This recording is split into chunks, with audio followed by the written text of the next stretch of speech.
Ang wedding of the year. Bigla na lang naging on and off. Ano nga ba talaga ang nangyayari kina Bea Alonzo at Vincent Co?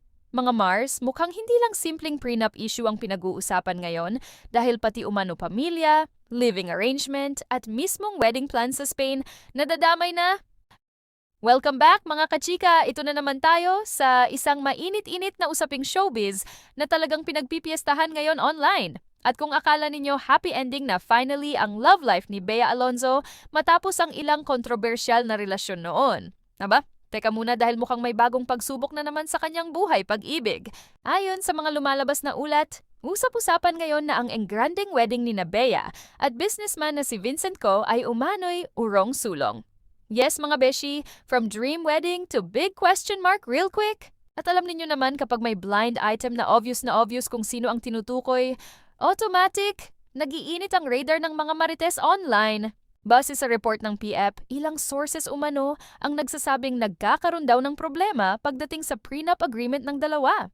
At dito na nga nagsimulang umikot ang samut-saring intriga.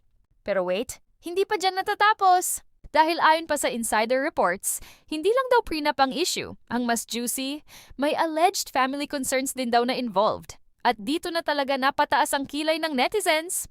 May mga kumakalat na kwento na umano'y hindi raw totally pabor ang pamilya ni Vincent sa relasyon nila ni Bea.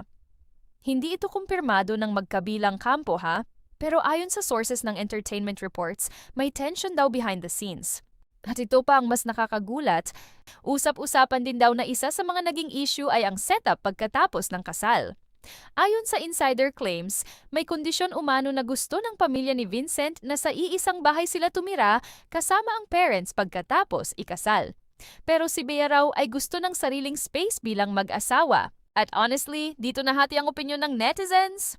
May mga nagsasabing normal lang daw yon sa traditional Filipino-Chinese families, lalo na sa mayayamang clan na very close-knit.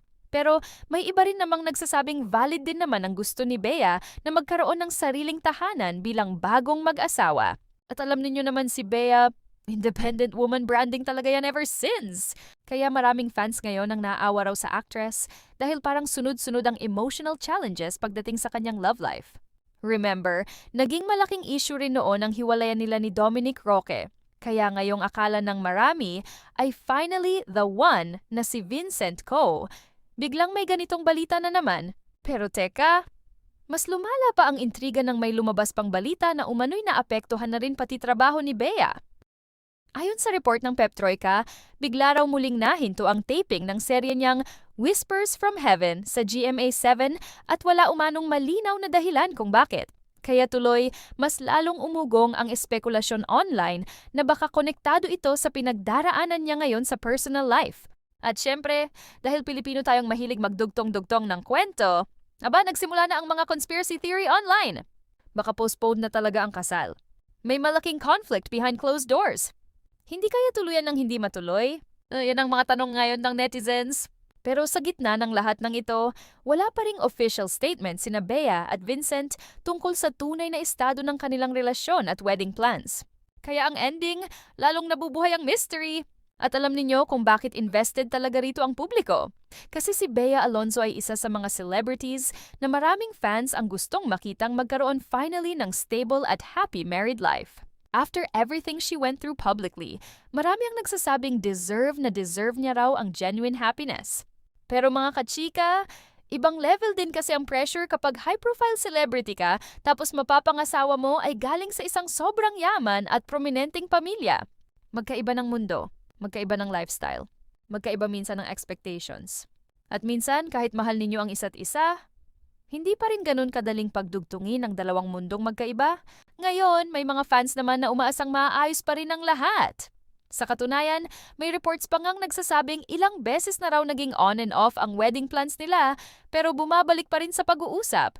Kaya posible raw na hindi pa ito totally cancelled. At alam ninyo naman sa showbiz, habang walang official confirmation, lahat possible. Pero isang bagay ang sigurado, ito ngayon ang isa sa pinakamainit na usapin sa entertainment world. From Spain wedding rumors, to prenup controversy, to family issues, to halted tapings. Parang teleserye mismo ang nangyayari. At ang pinaka-interesting dito, Tahimik lang sina Bea at Vincent. Walang pasabog, walang patutsada, walang cryptic quotes. Kaya mas lalong curious ang publiko kung ano ba talaga ang totoong sitwasyon behind closed doors. Sa ngayon, ang wish na lang ng maraming fans ay sana maging masaya pa rin ang ending para kay Bea. Kasal man ito o hindi. Dahil at the end of the day, mas importante pa rin ang peace of mind kaysa piliting ituloy ang isang bagay na hindi pa buo ang loob ng lahat ng involved. Pero syempre, bilang mga certified kachika, abangan natin ang susunod na kabanata dahil feeling ko, hindi pa rito nagtatapos ang istoryang ito. Ano sa tingin ninyo mga ka-showbiz? Red flag ba ang prenup issue? Normal lang ba ang family setup concerns? O baka naman simpleng wedding stress lang talaga ito? Comment down below at huwag kalimutang mag-like, subscribe at pindutin ang notification bell para updated kayo sa lahat ng maiinit na chismak sa mundo ng showbiz.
Thank you po, Miss Bea.